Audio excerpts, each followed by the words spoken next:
பலமாய் ஊற்றப்படும். சரியா ஒப்பு கொடுத்தா போதும், சரியா ஒப்பு கொடுத்தா போதும். தேவ பிள்ளையே, நீர் என்னை காண்கிற தேவன். சொன்ன நீர் என்னை காண்கிற தேவன். கர்த்தர் உங்களை காண்கிற தேவன், உங்கள் இருதயத்தை காண்கிற தேவன், உங்கள் நினைவுகளை காண்கிற தேவன், உங்கள் எண்ணங்களை காண்கிற தேவன். அவர் காண்கிற தேவனாய் வந்து நிற்கிறார். உன்னை அறிந்த தேவனாய் வந்து நிற்கிறார். உன்னை அறிந்த தேவனாய் வந்து நிற்கிறார். தேவ பிள்ளையே, உன்னை அறிந்தவர் இன்னார் என்று அறிந்து கொள். நீ முதலாவது இன்னார் என்று அறிந்து கொள், இன்னார் என்று அறிந்து கொள். தேவரீ, நீ சகலத்தையும் செய்ய வல்லவர். நீர் செய்ய நினைத்தது ஒரு நாள் தடைபடாது என்பதை நான் அறிந்திருக்கிறேன், என்பதை நான் அறிந்திருக்கிறேன். தேவ பிள்ளையே, இந்த நாளில் ஆண்டவருடைய சமூகத்தில் வந்த பிள்ளைகள், நீங்க பாக்கியசாலிகள், நீங்க பாக்கியசாலிகள், நீங்க பாக்கியசாலிகள். இருதயத்தில் இருக்கிற அழுக்கெல்லாம் கழுவுறதுக்கு இடம் கொடுங்க, கழுவ இடம் கொடுங்க. தாவீது சொன்னது போல, தாவீது ஒப்பு கொடுத்தது போல, தேவ பிள்ளையே கர்த்தருடைய சமூகத்தில், தேவனே, என் தாய் என்னை பாவத்தில் கற்பந்தரித்தாள். இதோ என் இருதயத்தில், என் உள்ளத்தில் உண்மை இருக்க விரும்புகிறீர். அந்த காலத்திலிருந்து என்னை மீட்டு ரட்சியும். என் இருதயத்தை ஈசோப்பினால் கழுவி சுத்திகரியும். அப்பொழுது நான் சுத்தமாவேன், அப்பொழுது நான் சுத்தமாவேன், அப்பொழுது நான் சுத்தமாவேன். இருதயத்தை கழுவி சுத்திகரிக்க உன்னை ஒப்பு கொடுத்துப்பார். இருதயத்தை கழுவி சுத்திகரிக்க உன்னை ஒப்பு கொடுத்துப்பார், ஒப்பு கொடுத்துப்பார். தேவ பிள்ளையே, இருதய சுத்திகரிப்பு தேவனுக்கு பிரியமான ஒன்று. ஈசாக்கு முதலாவது தாய் தகப்பனுக்கு கீழ்ப்படுகிறவன். அவன் சிறு பிராயத்தில் தாய் தகப்பனுக்கு கீழ்ப்படுகிறவன். ரெண்டாவது, தாய் தகப்பன் என்ன சொன்னா, தாயில் இந்த இடத்துல தகப்பன், தகப்பன் என்ன சொன்னாரோ ஒரு இமை கூட மறுக்காமல் செயலுக்கு இடம் கொடுத்தவன், செயலுக்கு இடம் கொடுத்தவன். மூன்றாவது, அவன் வாலிபத்தை கர்த்தருடைய சமூகத்தில் ஒப்பு கொடுத்தவன், தேவ சமூகத்தில் ஒப்பு கொடுத்தவன். தேவ சமூகத்தில் மாலை வேளையில் தியானிக்கிறவனாய் காணப்பட்டான். கர்த்தர் உங்களிடத்தில் எதிர்பார்க்கார். ரெபேக்கா எப்பேற்பட்டவள்! அவள் தேவனுக்கு கீழ்ப்படுகிறவள், பெற்றோருக்கு கீழ்ப்படுகிறவள், சுறுசுறுப்பு நிறைந்தவள், அந்நியரை உபசரிக்க மறவாதிருந்தவள், தன் வீடு கட்டப்பட இடம் கொடுத்தவள்,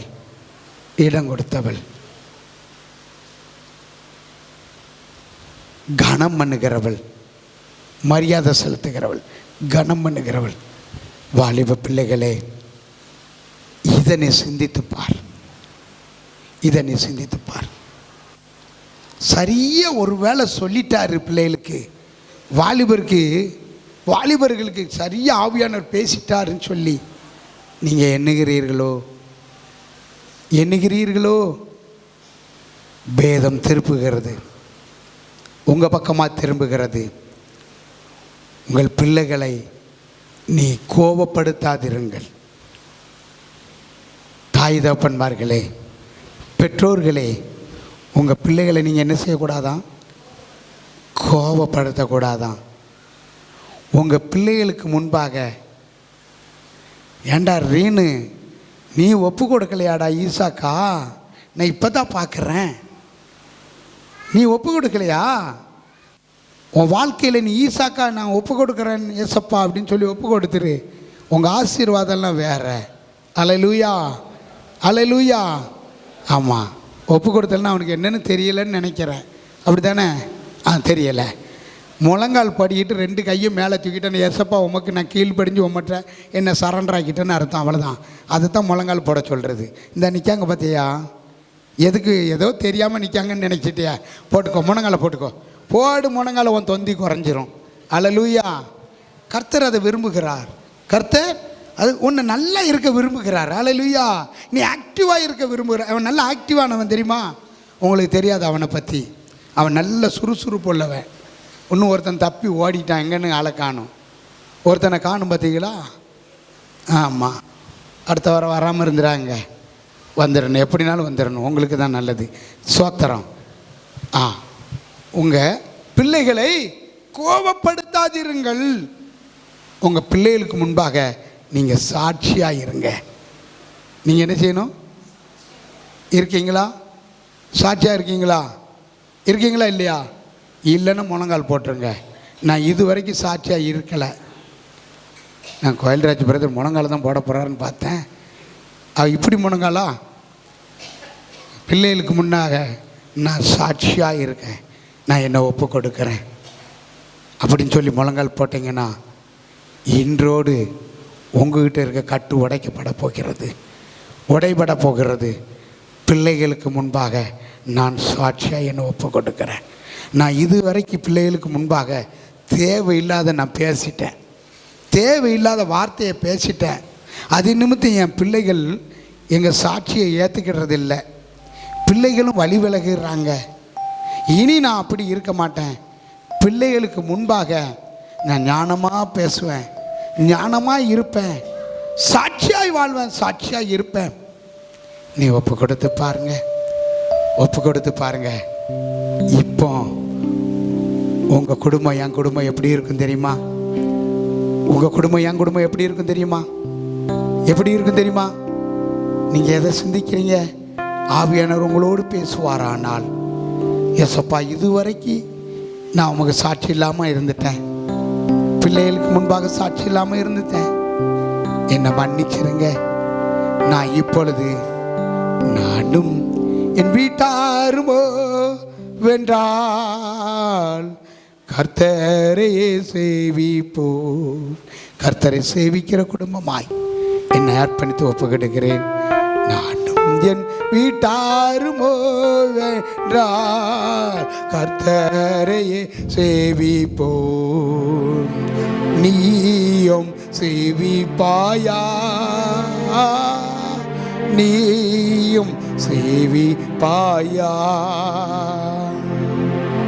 கர்த்தரையே. தேவ பிள்ளைகளே, வாலிபர்கள் எங்க இருந்தாலும் நீங்க அழைச்சிட்டு வந்துருங்க. உங்க பிள்ளைகள் எங்க இருந்தாலும் அழைச்சிட்டு வாங்க. உங்களுக்கு தெரிந்த பிள்ளைகள் இருந்து அழைச்சிட்டு வாங்க, அவங்களும் தப்பி கிடட்டும். இந்த கடைசி காலத்துல வரப்போர் ஆக்கினைக்கு முன்பாக தப்பித்துக் கொள்ளட்டும். உன் நெஞ்சின் வழியாய் ஓடு சொல்லிருக்கு, பின்பு சொல்லியிருக்கிறது உன் சிற்சிகர் வருவதற்கு முன்பாக அவரை நினைத்துக்கொள் என்று சொல்லியிருக்கிறது. நீயும் சேவிப்பாயா கர்த்தரையே. சேவிப்பது ஆகாததென்று கண்டார் கர்த்தரையே சேவிப்பதே. மதிமானபடினாலே சுருக்கமாக ஒரு சில காரியங்களை நாம் தியானித்து நிறைவு செய்யலாம்.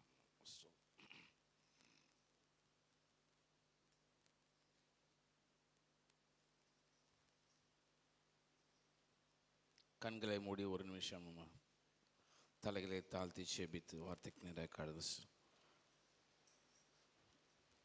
எங்களை அளவில்லாமல் நேசிக்கிற நல்ல தகப்பனே, அருமையான அந்த காலை வேலைக்காக உமக்கு நாங்கள் நன்றி செலுத்துகிறோம். இந்த வேலையிலும் வேதத்திலிருந்து ஒரு சில காரியங்களை நாங்கள் அப்பா பார்க்க இருக்கிறோம். நீர் எங்களோடு கூட பேசுவீராக, இடைப்படுவீராக. இயேசுவின் நாமத்தில் பிதாவே, ஆமேன்.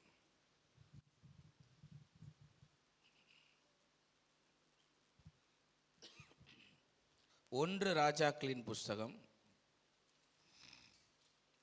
3வது அதிகாரம்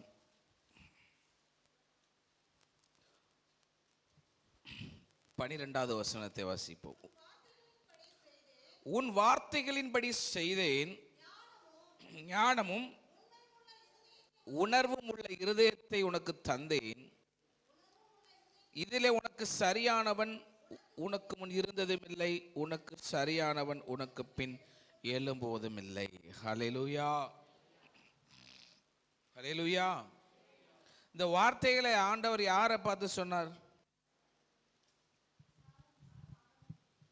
சாலமோன். ஹல்லேலூயா. பாருங்க, ஆண்டவர் எவ்வளோ அருமையான ஒரு வாக்கு கொடுத்திருக்கிறார் பார்த்தீங்களா? ஸ்தோத்திரம். உன் வார்த்தைகளின்படி செய்தேன். நம்முடைய வார்த்தையின்படி ஆண்டவர் செய்வார். அல்லேலூயா. பாருங்க, வானம் எனது சிங்காசனம், பூமி எனது பாதபடின்னு சொல்றார். அவர் கேட்குறார், நம்ம சொல்றத கேட்டு எப்படியா அவர் உட்கார்ந்து சிங்காசனம் எவ்வளோ பெரிய ஆளும் பார்த்துக்கோங்க, அவர் நம்மிடமாக சாய்ந்து நம் சொல்வதை கேட்கிறாராம். அல்லேலூயா. சங்கீதக்காரன் அழகா சொல்லுவான், அவர் என்னிடமாய் சாய்ந்து என் விண்ணப்பத்தின் சத்தத்தை கேட்டார். அல்லேலூயா. இப்போ யாராவது ஒரு ஆள் ஹைட்டாக இருக்காங்க, ஒரு ஆள் சின்ன பிள்ளைங்க இருக்காங்க, இல்லை யாராவது, அப்போ என்ன சொல்லுவாங்க? இவங்க சொல்கிறாங்க, நம்ம தான் என்ன செய்யணும்? சாய்ந்து கேட்போம். அல்லேலூயா. அப்போ பாருங்க, அவ்வளோ பெரிய ஆண்டவர், அவர் நம்ம சொல்கிறத அவர் கேட்கிறாராம். அல்லேலூயா, ஸ்தோத்திரம். அல்லேலூயா.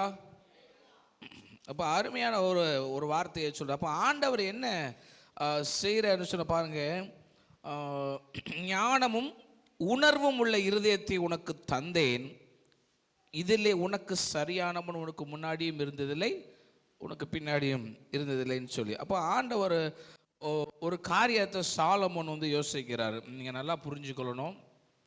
ஒட்டுமொத்த ராஜ்யத்தையும் தன் கரங்களிலே இளம் வயதிலே அந்த அரியணையில் உட்காரக்கூடிய ஒரு பாக்கியத்தை ஆண்டவர் சாலமோன் கொடுத்தார். அல்லேலூயா.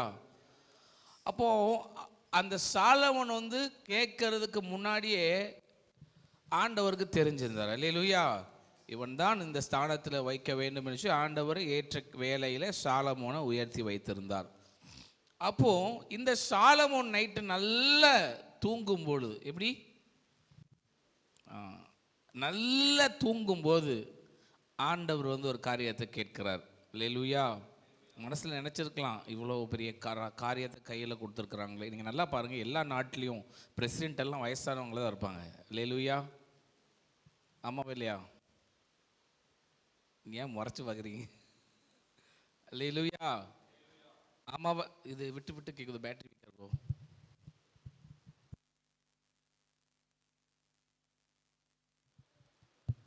அல்லேலூயா, ஸ்தோத்திரம். எல்லா நாட்டிலையும் எப்படி இருப்பாங்க சொல்லுங்க. நான் மட்டும் சொல்லிக்கிட்டே போவதுக்கு வரல, நீங்களும் சொல்லணும்.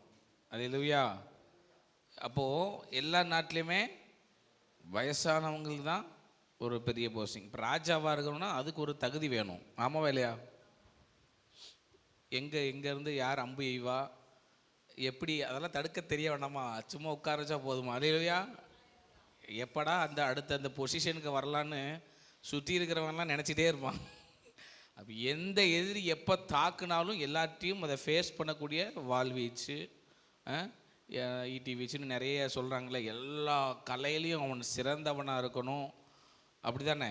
அப்படிப்பட்டவர்களை மாத்திரம்தான் இவர்கள் தலைவனாக நியமிப்பார்கள். இது உலகத்தின் யதார்த்தம். அல்லேலூயா. சின்ன பையங்களை போய் உட்கார வச்சா என்ன நடக்கும்னா, அவங்க என்ன முடிவு எடுப்பாங்கன்னு சொல்ல முடியாது. சுற்றி இருக்கிற எல்லாரும் சொல்கிறது தான் முடிவாக இருக்கும். அல்லேலூயா. அப்போது சாலமோனுக்கு சின்ன வயசில் அவ்வளோ பெரிய இஸ்ரவேலிலே ஒரு அரியணை ஏறக்கூடிய வாய்ப்பு கிடைச்சது. அப்படி இருக்கிற அந்த சாலமோன் மனசில் இவ்வளவு காரியத்தை நான் எப்படி செய்வேன்னு சொல்லி தூங்கும்போது ஆண்டவர்கிட்ட நினச்சிருக்கலாம், கேட்டிருக்கலாம். அல்லேலூயா. அப்போ ஆண்டவர் சொப்பனத்தில் கேட்குறாரு, மகனே உனக்கு என்ன வேண்டும் அப்படின்னு சொல்லி ஆண்டவர் கேட்குறார். அப்போ இந்த சாலமோன் சொல்கிறாரு பாருங்க, அந்த வசனத்தை வாசிப்போமா? இப்போதும் என் தேவனாகிய கர்த்தாவே, தேவரீர் உமது அடியனை என் தகப்பனாகிய தாவீதின் ஸ்தானத்திலே ராஜாவாக்கினீரே, நானோவென்றால் போக்குவரவு அறியாத சிறு பிள்ளையாக இருக்கிறேன். நீர் தெரிந்து கொண்டதும் ஏராளத்தினால் எண்ணிக்கைக்கு அடங்காததும் இலக்கத்திற்கு உட்படாததுமான திரளான ஜனங்களாகிய உமது ஜனத்தின் நடுவில் அடியேன் இருக்கிறேன். ஆகையால் உமது ஜனங்களை நியாயம் விசாரிக்கவும் நன்மை தீமை இன்னதென்று வகையறுக்கவும் அடியேனுக்கு ஞானம் உள்ள இருதயத்தை தந்தருளும். 3ஆம் அதிகாரத்தில் 9ஆம் வசனத்தில் இருக்கு. இது நீங்கள் வீடுகளில் போய் நிதானித்து படித்து பாருங்கள். அல்லேலூயா, ஸ்தோத்திரம். அப்போ இவ்வளோ ஜனங்கள் இஸ்ரவேல் அனைத்தையும் நியாயம் விசாரிப்பதற்கு எனக்கு ஞானத்தை தாரும் என்று சொல்லி கேட்டது. அல்லேலூயா. அப்போ பாருங்க, ஏராளமாக இருக்கிற இந்த உமது ஜனங்களை நியாயம் விசாரிக்க யாராலே ஆகும்? சாலமோன் இந்த காரியத்தை கேட்டது ஆண்டவர் பார்வைக்கு உகந்த விண்ணப்பமாக இருந்தது. அல்லேலூயா. இன்னைக்கு நம்ம ஏறெடுக்கிற ஜபங்கள், விண்ணப்பங்கள் எத்தனை பேர் ஆண்டவருக்கு உகந்த ஒரு விண்ணப்பம் பண்ணுறோம்? அல்லேலூயா. காலையில் எழுந்தவுடன் ஒரு ஜபம் எடுப்போம். என்னென்ன செய்வோம்?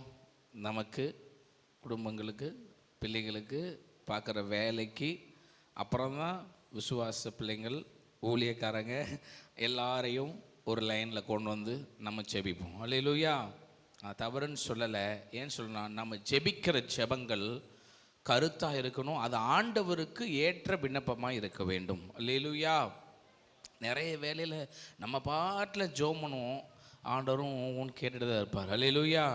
நம்ம லிஸ்ட்டு போடுவோம் அதாவது இந்த ஜெபம் அவருக்கு பிரியமாக இருந்தால் அது ஜெபிக்க துவங்கும் முன்பதாகவே பதில் வந்திருக்கும். அல்லேலூயா. தானியேலை பார்த்து ஆண்டவர் சொன்னார், தானியேலே நீ மிகவும் பிரியமானவன், நீ வேண்டிக்குள்ள.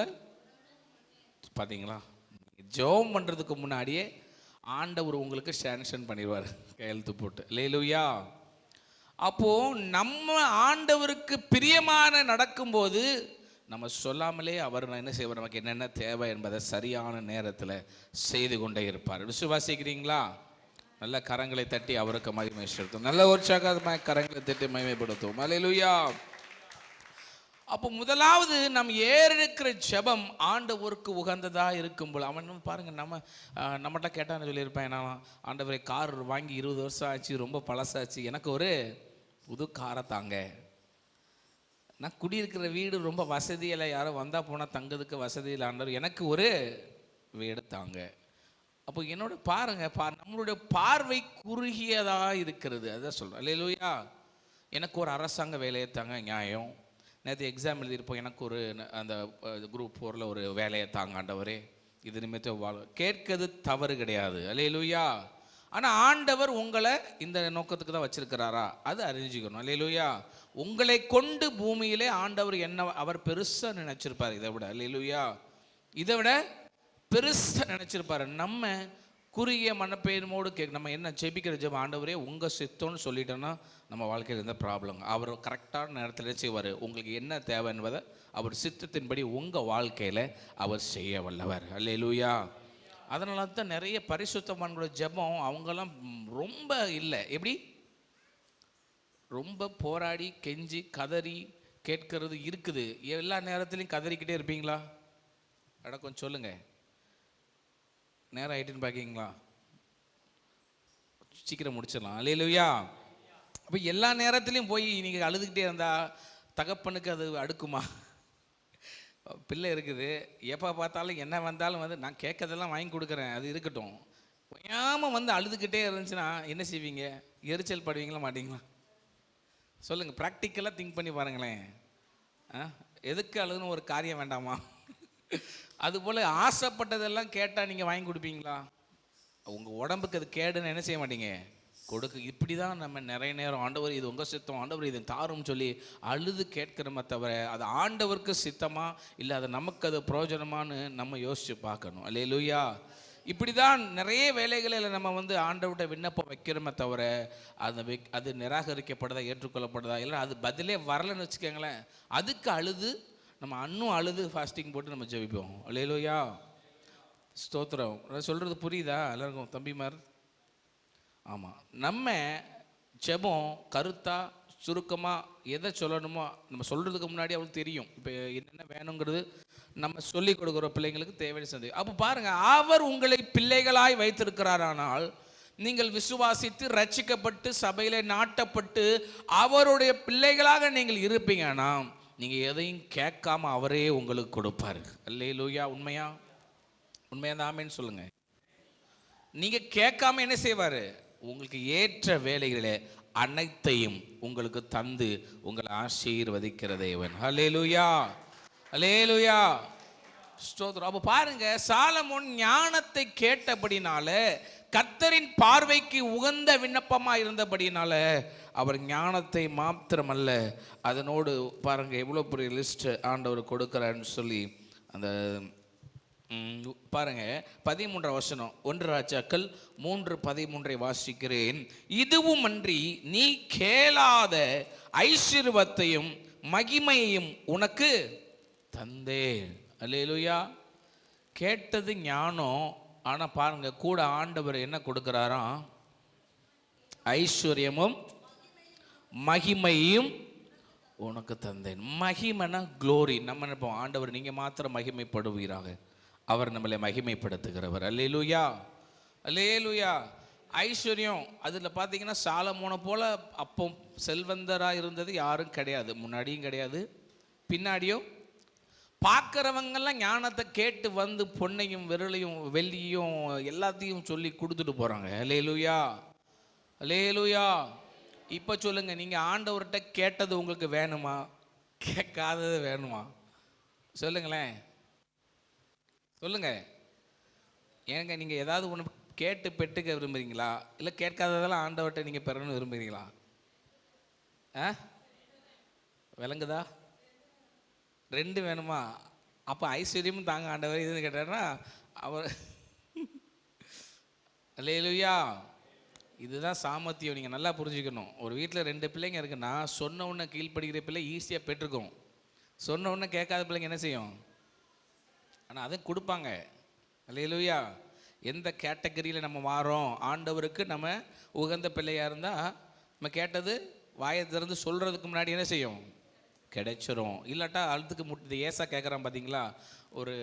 ஒரு சின்ன காரியத்துக்காக என்ன பண்ணான்? சேஷ்ட புத்திர பாகத்தை வித்துட்டு கடைசியில் என் தகப்பனே எனக்கு ஒரு ஆசீர்வாதம் கூட இல்லையா? எப்படி இருந்ததை அற்ப சாப்பாட்டுக்காக என்ன பண்ணிட்டான்? ஆமாம், ஸ்தோத்திரம். ஆனால் இந்த காரியம் வந்து பெரிய காரியம், அதை நம்ம இன்னொரு நாள் பேசும். அல்லேலூயா. ஏமாற்றி சொத்தை எடுக்கிறேன்னு நினச்ச யாக்கோபு தான் சொத்தை அனுபவிக்கலை, ஆனால் ஏசாட்ட தான் அது கடைசி வரை இருந்துச்சு. அல்லேலூயா சொல்லுங்களேன். உண்மைதானே? பல வருஷம் யார் வெளியே போனான்? யாக்கோபு தான் வெளியே போனாப்புல. ஆனால் அவன் தான் அம்மா கூட இருக்கணும், அந்த இதை சொத்தை எடுத்துன்னு நினச்சான். ஆனால் கர்த்தர் பாருங்க ஏசாமே ஆசீர்வதித்தார். அல்லேலூயா, ஸ்தோத்திரம். மேட்ருக்கு நம்ம வருவோம். அப்போ பாருங்க, கேட்டது மாத்திரமல்ல, சாலமோன் கேட்காத ஐஸ்வர்யத்தையும் கனத்தையும் மகிமையையும் ஆண்டவர் அவனுக்கு கொடுத்து, உன்னை போல ஒருவன் இதுக்கு முன்பதாக இருந்ததில்லை, இனி வரும் நாட்களிலும் உன்னை போல ஒருவன் இருப்பதில்லைன்னு ஆண்டவர் ஒரு வாக்கு கொடுத்தார். அல்லேலூயா, அல்லேலூயா. உண்மை தானே? நிஜமாவே சாலமோன் யாரும் இருக்க முடியாது. அல்லேலூயா, அல்லேலூயா. அவன் பேரை கர்த்தர் பெருமைப்படுத்தினார், நல்ல ஞானத்தை கொடுத்தாரு. பாருங்க, கேட்குற தூர தேசத்துலேருந்து எல்லாரும் உனக்கு கீர்த்தியை கேள்விப்பட்டு ஒரு சோதிக்கிறதுக்குன்னே வருவாங்க. நிஜமாவே இருந்தாலும் அறிவாளி தானே, முட்டாள்தாரன். அல்லேலூயா, ஸ்தோத்திரம். ஒரு சின்ன காரியத்தை மாத்திரம் சொல்லுவோம், ஆண்டவர் ஞானத்தை கொடுத்துட்டார். இந்த ஞானத்தை அவன் எப்படி செயல்படுத்துறான்னு சொல்லி பார்க்கும்போது, அதே அதிகாரத்தில் 1 ராஜாக்கள் 3வது அதிகாரத்திலே 16 வசனத்திலிருந்து வாசிக்கிறேன். 16. அப்பொழுது வேசிகளான 2 ஸ்திரீகள் ராஜாவினிடத்தில் வந்து அவனுக்கு முன்பாக நின்றார்கள். அவர்களில் ஒருத்தி, என் ஆண்டவனே, நானும் இந்த ஸ்திரீயும் ஒரு வீட்டிலே குடியிருக்கிறோம். நான் இவளோடு வீட்டிலே இருக்கையில் ஆண் பிள்ளை பெற்றேன். அதன் பின்பதாக 2வது ஸ்திரீ, அந்த ஸ்திரீயும் ஒரு ஆண் பிள்ளையை பெற்றெடுக்கிறார். அப்போ பாருங்க, 3 நாள் வித்தியாசத்தில் இருவரும் குழந்தை பெற்றுக்கொள்கிறார்கள். ஒரு நாள், நான் சுருக்கமாக சொல்கிறேன், வாசிச்சா அது போய்கிட்டே இருக்கும். அப்போ இந்த 2 பிள்ளைகளும் அந்த வீட்டில் யாருமே கிடையாது, 2 ஸ்திரீகள் மாத்திரம்தான் இருக்கிறாங்க. 2 பேருக்கும் ஒரு குழந்தை பிறந்து அடுத்து ஒரு 3 டேஸில் இன்னொரு குழந்தை பிறக்குது. கொஞ்ச நாள் என்னன்னா 2 பேரும் தூங்கிட்டு இருக்காங்க. அல்லேலூயா, 2 பேரும் தூங்கிட்டு இருக்காங்க. அப்போ இந்த அம்மா என்ன பண்ணுது, பக்கத்தில் குழந்தை இருக்கா இல்லைன்னே தெரியாமல் அது பிறண்டு படுக்கையில் குழந்தை என்ன பண்ணுது, செத்து போச்சு. எவ்வளோ ஒரு அன்பான தாய். நம்ம நினச்சிவோம், ஐயோ மூச்சு காற்று பட்டா அதுக்கு சளி பிடிச்சிருமோ, இல்லை மூச்சு முட்டிடுமோ முத்தம் கொடுத்தா அப்படின்னு சொல்லி பெத்த பிள்ளைய எப்படிலாம் பார்க்குறோம். தூக்கணும், அங்கே வலிச்சிரும், இங்கே வலிச்சிரும், இப்படி தான் செய்யணும் அப்படின்லாம் எவ்வளோ கவனம். ஆனால் அந்த தாய்க்கு பக்கத்தில் குழந்தை இருக்கிறது கூட என்ன செய்யலை, தெரியலை. அல்லேலூயா. இப்படியும் இருக்காங்க சில தாய்மார்கள் பாருங்கள், அவ்வளோ பத்திரமா. அப்போவும் அந்த குழந்தை என்ன பண்ணுது, இறந்து போயிடுது. அதை பின்பதாக பார்த்தீங்கன்னா இவன் என்ன பண்ணுறான், தான் இறந்த குழந்தைய எடுத்து அந்த பக்கத்துக்கு குழந்தைய அங்கே தாயிட்ட போட்டு அந்த என்ன பண்ணுறான், உயிர் உள்ள குழந்தைய தான் பக்கம் எடுத்துக்கிறான். அப்போ இந்த விஷயம் ராஜா கிட்ட வருது. அல்லேலூயா. இவங்க பார்க்காங்க, இவர்கிட்ட இருந்து குழந்தைய வாங்க முடியாதுன்னு அப்போ ராஜாட்ட. இப்போ நம்ம நாட்டிலலாம் சீக்கிரமாக யாராவது ராஜா பார்க்க முடியுமா? பார்க்க முடியாது. அதுக்கு 1000 அப்பாயின்மெண்ட்டு, அங்கே பார்க்கணும் இங்கே பார்க்கணும். அல்லேலூயா. எவ்வளோ தான் பெரிய விஷயம் நடந்தாலும் அவ்வளோ சீக்கிரம் அவங்க காதுக்கு கேட்டால் நான் டிவியில் தான் பார்த்தேம்மா, பார்க்கவே இல்லைன்றுவாங்க. அல்லேலூயா. அப்போ பாருங்கள், சாலமோனிடத்திலே இந்த பிரச்சனை வருகிறது. 2 பேரும் தாய்மார் தான். இவ சொல்கிறா அது ஏன் பிள்ளைங்க, அவ சொல்கிறா அதுதான் ஏன் பிள்ளை அப்படிங்க. அல்லேலூயா. இன்னொன்று சுவாரஸ்யமாக இருக்கும். நீங்கள் பார்த்தீங்கன்னா தூங்கும்போது தெரியலை, அதிகாலையில் எல்லாம் விடியும் போது அந்த குழந்தைய ஃபீட் பண்ணும், பால் கொடுக்கலான்னு சொல்லி அந்த குழந்தைய தூக்கி பார்த்தா அப்போ தான் கண்டுபிடிக்கிற அந்த குழந்தை செத்து போச்சு, ஏன் குழந்தையே இல்லையடா அப்படிங்கிற இது வருது. எத்தனை பேர் பாருங்க, பிறந்த உடனே முழிச்சு பார்ப்பாங்க அந்த குழந்தை தூங்குதா, என்ன செய்யுது அப்படின்னு சொல்லி ரொம்ப அக்கறையாக பார்ப்பாங்க. அல்லேலூயா. அது கூட தெரியாமல் அந்த அம்மா தூங்கிடுச்சு. 2 பேரும் சாலமோன்ட்ட வராங்க. அப்போ சாலமோன் ஒரு காரியத்தை அங்கே சொல்றாரு பாருங்க. அந்த வசனத்தை வாசிக்கலாமா? ஸ்தோத்திரம். 24 வாசிப்போம். 3:24. ஒரு பட்டயத்தை கொண்டு வாருங்கள் என்றான். அவர்கள் ஒரு பட்டயத்தை ராஜாவிடத்தில் கொண்டு வந்தார்கள். ராஜா உயிரோடு இருக்கிற பிள்ளையை 2ஆக பிளந்து பாதியை இவளுக்கும் பாதி அவளுக்கும் கொடுத்தான். அல்லேலூயா. நல்ல வெளிப்பா இருக்கு. பாதியை இவளுக்கும் பாதிய கொடுப்பா. பிரச்சனை முடிஞ்சது. இவங்க பிரச்சனை பெரிய இதாக இருக்கே. நம்ம காலத்தில் நிகழ்காலத்தில் என்ன செய்வாங்க தெரியுமா? டாக்டருக்கு அவங்கள வாங்க, டாக்டரை கூப்பிடுங்க. யார் எங்கே? டாக்டர் வாங்க, மருத்துவர்கள் வாங்க, நீங்கள் ஒரு ஊசியை போட்டு ரத்தத்தை எடுங்க, டிஎன்ஏ டெஸ்ட்டை பண்ணுங்க, இந்தாங்க ரைட்டு, இந்த குழந்தை இந்தா. அல்லேலூயா. அப்படி தானே செய்வோம். ஆனால் அந்த ராஜா சைக்காலஜி நல்லா தெரிஞ்சிருக்கும்னு நினைக்கிறேன். அதான் ஞானம். அல்லேலூயா. ஒரு குழந்தை தவறு செஞ்சு அது மொழியை பார்த்து என்ன பண்ணிடலாம், கண்டுபிடிச்சிடலாம். அல்லேலூயா. சில சைக்காலஜிஸ்ட் டாக்டர்லாம் சொல்லுவாங்க, யாராவது பார்த்து உங்கள் மனநிலைமையை அவங்களோட கேள்வி கேட்டு என்ன சொல்ல வராங்கன்னு 10 பாயிண்ட் எழுதுவாங்க. அப்படியா, தூங்குனீங்களா, சாப்பிட்டீங்களா, என்ன பண்ணீங்க, என்ன போனீங்க, எங்கே வந்தீங்க, ஏதாவது பிரச்சனை எல்லாம் கேட்டுட்டு அவங்க இந்த நிலைமையாக தான், இதனால தான் இப்படி இருக்காங்க என்ன பண்ணுவாங்க சொல்லிடுவாங்க. அவங்க கவுன்சிலிங் கொடுப்பாங்க. அல்லேலூயா. ஒரு சொல்லுவாங்க, கண்ணு இந்த பக்கம் போச்சுன்னா யோசிக்கிறாங்க, ஏதோ போய் சொல்லிக்கிறாங்கன்னு அர்த்தம். அப்படிலாம் சில காரியங்கள் சொல்லுவாங்க. அல்லேலூயா. பார்வையை வச்சு சொல்லுவாங்க. அப்போ இந்த ராஜா ஒரு அருமையாக தேவன் கொடுத்த ஞானத்தை வைத்து சொல்றான், நீங்க ஒரு பட்டயத்தை. அப்போ ராஜா பட்டயத்தை எடுக்க உத்தரவிட்டு ஆயிடுச்சு. அல்லேலூயா. பட்டயத்தை எடுத்துட்டு வர சொல்ற. அப்போ அங்கே உள்ளவங்களை என்ன பேசியிருப்பாங்கன்னு யோசிச்சு பார்த்தீங்களா? உட்கார வச்சிருக்கானே சின்ன பையன், இவனை போய் ராஜா உட்காந்துருக்கனே, பட்டயத்தை எடுத்துட்டு வந்து குழந்தைய 2ஆ விட்ட சொல்றானேன்னு பேசியிருப்பாங்களா மாட்டாங்களா? உனக்கு அறிவில்லையா? இவனெல்லாம் ராஜாவா உட்கார வச்சு. அல்லேலூயா. ரொம்ப யோசிச்சிருப்பாங்க. இந்த ராஜா அன்னைக்கு அவ்வளோதான் உத்தரவு விட்டாருன்னு குழந்தை 2 தான் அப்படின்லாம் பேசியிருப்பாங்க. ஆனால் பாருங்கள், அது பின்பதாக அந்த பட்டயத்தை ஓங்கி வெட்டும், அப்படி எழுதப்படலை, வெட்டு முன்பதாக அந்த பெத்த தாய் இப்படி சொன்ன உடனே என்ன பண்ணிட்டான், அவ கதறி கதறி அழ ஆரம்பிச்சிட்டாங்க அந்த தாயார். அல்லேலூயா. அல்லேலூயா. அந்த வசனத்தை வாசிப்போம்.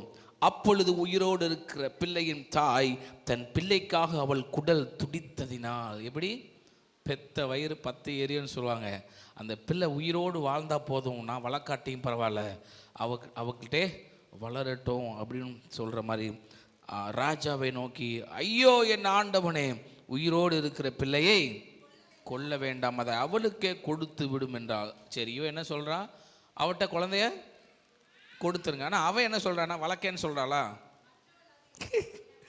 அவளுக்கு பாருங்க, மற்றவள் அது எனக்கும் வேண்டாம். என்ன ஒரு அருமையான சரி, இந்த பிள்ளை நீ வச்சுக்குன்னு ஆசைப்பட்டல, அப்போ தாய் என்ன சொல்லிட்டான், அவட்டே வச்சுக்கிட்டோம். அப்போ அவன் எதுக்கு வேண்டாங்கிறா? யோசிச்சு பார்த்தீங்களா? செத்துட்டா பரவாயில்ல, என் பிள்ளை செத்துச்சு, அவ பிள்ளை செத்துட்டாலும் பரவாயில்ல அப்படிங்கிற ஒரு மனநிலைமை. அல்லேலூயா. ஸ்தோத்திரம். அப்போ ராஜா பார்க்குறாரு, உண்மையான தாய் யார் என்று கண்டு, அப்பொழுது ராஜா உயிரோடு இருக்கிற பிள்ளையை கொல்லாமல் அவளுக்கு கொடுத்து விடுங்கள், அவளே அதன் தாய் என்றான். அல்லேலூயா. அல்லேலூயா. பாருங்க, நிறைய முட்டாள்தனமாக தான் இருக்கும் சில காரியம், ஆனால் அதில் எவ்வளோ ஒரு ஞானம் இருக்குது பார்த்தீங்களா? அல்லேலூயா. கொன்றுனோடனே பெத்த தாய் தான் பதறி அழுது கண்ணீர் விடுச்சு, ஐயோ என் பிள்ளையை கொன்றாதீங்க அந்த இதை துடிக்கும். ராஜா அவ்வளோ ஞானமாக செயல்பட்டார்னு சொல்லி பார்க்கிறோம். அல்லேலூயா. அது போலத்தான் பாருங்க, இதில் ஒரு அருமையான காரியம். ஆபிரகாம் ஈசாக்கு எடுத்தீங்கன்னா அந்த கீழ்ப்படிதலை பார்க்கலாம். அல்லேலூயா. தான் சாகிறதுக்கு கட்டையை இயேசு மாதிரியே என்ன பண்ணுற, சிலுவை சுமந்த மாதிரி ஈசாக்கு கட்டையை சுமந்து கொண்டு போய் ஆடு எங்கன்னு கேட்டால் அங்கே ஆர்டர் பார்த்துக்குவார் அப்படின்னு சொல்லிட்டாப்புல. பெத்த தகப்பனை என்ன பண்ணுறாப்புல, பலிபீடத்து கட்டையில் அடுக்கி வச்சு கை காலெல்லாம் கெட்டி ஓங்கி இஸ்ரவேலர்களுடைய வளர்ப்பை பாருங்கள். பெற்ற தகப்பனுக்கு அந்த பிள்ளை கீழ்ப்படி கத்தியை வச்சு ஓங்கி கிட்ட வரும்போது கூட அவன் பயப்படவே இல்லை. அப்படி சொல்லி வளர்க்குறாங்க. அல்லேலூயா. தேவனுக்கு கீழ்ப்படிதல், பெற்றோர்களுக்கு கீழ்ப்படிதல் இருந்தால். இது போல் இன்னொரு காரியத்திலும் யார், எப்தாவா தன் சிறு பிள்ளைய பொருத்தனை செஞ்சிருவான். யுத்தத்தை ஜெயிச்சு வந்த உடனே வீணரான மனுஷரோடு சிலரை கூட்டி கொண்டு போனான் இருக்கும் யுத்தத்துக்கு. யாராவது தெரியுமா? பழைய ஏற்பாட்டிலே எப்தா தானே? ஏங்க உங்களை தான் கேட்குறேன், பேசிட்டு இருக்கீங்களா? சொல்லுங்களா யாரு? டவுட்டாக இருக்கு அப்படி தானே? சரி, எனக்கும் கொஞ்சம் டவுட்டாக தான் இருக்கு. வீணரான மனுஷோட கூட்டி இவன் புறக்கணிக்கப்படுறான், பரஸ்திரியின் மகன்னு.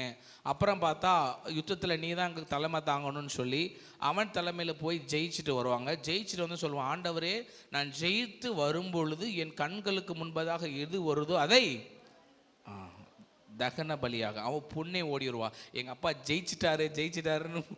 மகளே இப்படி வாசல் இருக்குன்னு அங்கே வாரா, தம்பூர் அடித்து மேலே அடிச்சே எங்கள் அப்பா வராரு அப்படின்னு.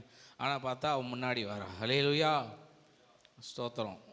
அதனால் சில காரியங்களை நம்ம செய்யும்போது ஞானமாய் செய்ய வேணும். அதுக்கு உதாரணமாக சொல்கிறேன். அல்லேலூயா. இந்த சாலமோன் பாருங்கள் எவ்வளோ ஞானமாய் அவன் செய்தான் என்று சொல்லி பார்க்கிறோம். ராஜா தீர்த்த இந்த நியாயத்தை இஸ்ரவேலர் எல்லாரும் கேள்விப்பட்டு நியாயம் விசாரிக்கிறதுக்கு தேவன் அருளின ஞானம் ராஜாவுக்கு உண்டென்று கண்டு அவனுக்கு பயந்தார்கள். அல்லேலூயா, அல்லேலூயா. அப்போ பாருங்க, தேவன் ராஜாவுக்கு இவ்வளோ ஞானம் கொடுத்துருக்கிறான்னு பார்த்த உடனே தேவன் கூட இருக்கிறாருங்கிற பயம் அவங்களுக்கு வந்தது. ராஜாவுக்கு விரோதமாக ஒருவனும் என்ன செய்ய முடியல. அதனால தான் அவனோட காலத்தில் சுற்றி இருக்கிற எல்லா தேசங்களிலும் சமாதானமாய் தான் இருந்தது. சண்டைக்கு யார் என்ன செய்யலை, வரவே இல்லை. ஏன்னா தேவன் சாலமோனு கூட இருந்தார். அவர் கொடுத்த வாக்கு இருந்தது. இவன் ஆஸ்தியை கேட்கல, சம்பத்தை கேட்கல, ஞானத்தை கேட்டபடினால கர்த்தர் அவனுக்கு எல்லாவற்றையும் கொடுத்தார். அல்லேலூயா. அதுபோல நாம கேட்கிற காரியம் தேவனுக்கு பிரியமா இருக்கும் பொழுது, தேவனுக்கு உகந்த விண்ணப்பம் செய்யும் பொழுது நம்முடைய வாழ்க்கையிலும் சமாதானம் எப்பொழுதும் நிலைத்திருக்கும். அல்லேலூயா. நம்முடைய குடும்பங்களிலும் தேவ சமாதானம் நிலைத்திருக்கும். நம்மளுடைய பெயர் புகழ் பெற்று விளங்கும். சுற்றி இருக்கிற எல்லா இடத்திலும் கர்த்தர் நம்ம பேரை மகிமைப்படுத்துவார், பெருமைப்படுத்துவார். அல்லேலூயா. அந்த மனுஷனா அப்படின்னு சொல்லி சாட்சி கேட்கிற அளவுக்கு கர்த்தர் உங்களை மேன்மைப்படுத்துவார். அல்லேலூயா, அல்லேலூயா, ஸ்தோத்திரம். அப்போ பாருங்க, அப்போ யாருமே சாலமோனுக்கு பின்பதாக அவ்வளவு ஞானவான் யாரும் இல்லை. யாராவது இருந்தாங்கன்னா சொல்லுங்க. அல்லேலூயா. யாரு சாலமோனுக்கு பின்பதாக ஞானமாக இருந்தாங்களா யாராவது? இயேசு கிறிஸ்து. அல்லேலூயா. ஏன்னா அவர் தான் ஞானம். ஆமென் சொல்லுங்களேன். சாலமோனிலும் பெரியவர் இங்கே. அப்போ இயேசு இதே சாலமோன் ஸ்டேஜில் அவங்க அப்பா அம்மாலாம் தேடிக்கிட்டு இருக்கும்போது என்ன பண்ணுறான்னா, வேத பாரகர் பரிசு அவங்களோட சேர்ந்து டிஸ்கஸ் பண்ணிட்டு இருந்தாங்க. எப்படி? நிறைய பேர் சொன்னாங்க, இவன் தச்சன் மகன் அல்லவா, இவன் தான் படிப்பறிவு இல்லாதவன் தானே, அப்பா கூட சேர்ந்து தச்சு தொழில் தான் பண்ணுறாப்புல. ஆனால் அவர் ஏசாயா தீர்க்க அந்த தோல் சொல்ல வாசித்தார்னு வேதம் சொல்லுது. அல்லேலூயா. அவர் ஞானம் விளங்க பேசினார். அல்லேலூயா. பெரிய ஆட்களோட சின்ன வயசுலே உட்கார்ந்து பேசிக்கிட்டு இருக்கிறார். ஆமென். அப்போ அந்த இயேசு தான் சாலமோனுக்கு ஞானத்தை, அவரே ஞானமும் அறிவும் எல்லாவற்றும் எல்லாமா இருக்கிறார். அவரை நீங்கள் வச்சுக்கிட்டீங்கன்னா உங்கள் வாழ்க்கை மேன்மைப்படும். அல்லேலூயா. இயேசுங்கிற ஞானத்தை எத்தனை பேர் இந்த வேளையில் வாஞ்சிக்கிறீங்க? அல்லேலூயா. அவர் தான் ஞானம், அவர் தான் புத்தி. நீதிமொழியில் பார்த்து என் மகனே என் மகனே இந்த ஞானம் கூப்பிடும். எங்கெங்கெல்லாம் ஞானம் கொடுத்தாங்களே இயேசுன்னு வச்சுக்கோங்க.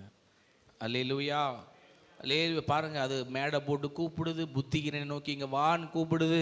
அந்த ஞானம் பாருங்க, அந்த இப்படிப்பட்ட ஞானம் இருந்துச்சுன்னா நீங்கள் மற்றவர்களை அவர்களை விட விசேஷித்தவர்களாக இருப்பீர்கள். அல்லேலூயா. எல்லாத்துலேயும் உங்களை தான் சூஸ் பண்ணுவாங்கங்க. இயேசுவை மாத்திரம் கூட வச்சுக்கோங்க, உங்கள் எதிர்காலங்கள், வாழ்க்கைகள் எல்லாவற்றிலும் ஆசீர்வாதமாக இருக்கும். அல்லேலூயா. அப்படியே முழங்கால் புழிவிடுமா. நான் நிறைய வசனம் எடுத்து வச்சிருக்கிறேன், அதெல்லாம் சொல்லி உங்களோட சங்கடப்படுத்துகிறோம். ஒவ்வொரு நாட்களில் நம்ம அதை நிதானமாக தியானிப்போம். அல்லேலூயா. ஒரே ஒரு காரியம், தேவன் தரு ஞானம் மாத்திரம் உங்களிடத்தில் காணப்படுமானால் நீங்கள் கேட்காத சகலவத்தையும் பெற்றுக்கொள்வீர்கள். அல்லேலூயா. அல்லேலூயா. அல்லேலூயா. கேட்டதை பார்க்கிலும் கேளாததை அதிகமாக பெற்றவன் நான். கேட்டதை பார்க்கிலும் கேளாததை அதிகமாக பெற்றவன் நான். உன் கிருபைக்கு உதாரணமாக நீர் என் வாழ்வை மாற்றி விட்டீரே. ஏல்கீரே போதுமானவரே, என் தேவையிலும் அதிகமானவரே. என்ன கையேந்த விடல, என்ன தலை குனியவும் விடல. என்ன கையேந்த விடல, என்ன தலை குனியவும் விடல. உம்மை நம்பி வாழ்பவர்க்கு ஏமாற்றம் இல்லை. ஏமாந்து போவதற்கும் நீர் விடுவதில்லை. உம்மை நம்பி வாழ்பவர்க்கு ஏமாற்றம் இல்லை. ஏமாந்து போவதற்கும் நீர் விடுவதில்லை. அல்லேலூயா. கேட்டதை பார்க்கலும் கேளாததையும் கர்த்தர் உங்கள் வாழ்க்கையில் தந்து ஆசீர்வதிப்பார். அல்லேலூயா. ஒரே ஒரு சின்ன காரியம், கண்ணை மூடி ஆண்டவர்கிட்ட கேளுங்க. இனி நான் செய்கிற விண்ணப்பம் உமக்கு உகந்ததாக இருக்கட்டும். அல்லேலூயா. விசுவாசம் உள்ள ஜெபம், விசுவாசம் உள்ள விண்ணப்பம் தான் பிணியாளி ரட்சிக்கும். நான் விசுவாசம் உள்ளவனாய் ஜெபிப்பேன். அல்லேலூயா. அவ்விசுவாசம் வாயிலிருந்து புறப்படவே வேண்டாம். அல்லேலூயா. இது நடக்காது, என்னால் முடியாது, இது இயலாதுன்னு சொல்லி ஒரு வார்த்தை உங்கள் வாயிலிருந்து புறப்பட வேண்டாம். அல்லேலூயா. நீங்கள் விசுவாசித்தீர்கள், தேவனுடைய மகிமை என்று காண்பீர்கள். அல்லேலூயா. விசுவாசத்தோடு ஜெபிக்க கற்றுக்கொள்ளுங்க. ஜெபிச்சுட்டு சந்தேகப்படாதீங்க. அல்லேலூயா. அல்லேலூயா. ஆண்டவர் சமூகத்தில் தாழ்த்தி ஒப்பு கொடுப்போம். அப்படி வாய்களை திறந்து துதிப்போம். கேட்ட வார்த்தைகளுக்காக நன்றி சொல்லுவோம். உகந்ததாக இருக்கட்டும், விண்ணப்பங்கள் உகந்ததாக இருக்கட்டும். ஆண்டவர், எப்படி நான் செபிக்க வேண்டும், கருத்தோடு எப்படி செபிக்கணும், ஞானமாக எப்படி செபிக்கணும் கற்றுத்தாங்கன்னு சொல்லி கேட்கலாமா? கேட்காத சகலவற்றையும் கொடுத்து கர்த்தர் உங்கள் ஒவ்வொருவரையும் ஆசீர்வதிப்பாராக. அல்லேலூயா. சகலவற்றையும் கொடுத்து கர்த்தர் உங்களை ஆசீர்வதிப்பாராக. உங்களை பேரை பெருமைப்படுத்துவாராக. நீங்கள் எல்லாவற்றிலும் வாழ்ந்து சுகமாக இருக்க வேண்டுகிறேன். அல்லேலூயா. ஸ்தோத்திரம். ஹல்லேலூயா. நன்றி தகப்பனே, உமக்கு நன்றி செலுத்துகிறோம். ஹல்லேலூயா. எல்லாரும் அப்படி ஸ்தோத்திரம் கர்த்தாவை நன்றியோடு துதிக்கிற ஸ்தோத்திரிக்கிறோம். நீர் கொடுத்த நல்ல வார்த்தைக்காய் உமக்கு ஸ்தோத்திரம். நல்ல ஆராதனைக்காய் உமக்கு ஸ்தோத்திரம். நல்ல பாடல் பகுதி, சாட்சி பகுதி, ஜப குறிப்பு பகுதியை நடத்தி தந்த கிருபைக்காய் உமக்கு ஸ்தோத்திரம். இந்த 4 ஊழியங்களை நீர் ஆசீர்வதித்ததற்காய் உமக்கு ஸ்தோத்திரம். ஜனங்களை கூட்டி சேர்த்ததற்காய் நன்றி. இந்த நாளில் வந்த ஜனங்கள் நல்லது என்று அறிந்து இதற்குரிய ஆசீர்வாதத்தை பெற்றுக்கொள்ள வேண்டுமாய் ஜெபிக்கிறோம்.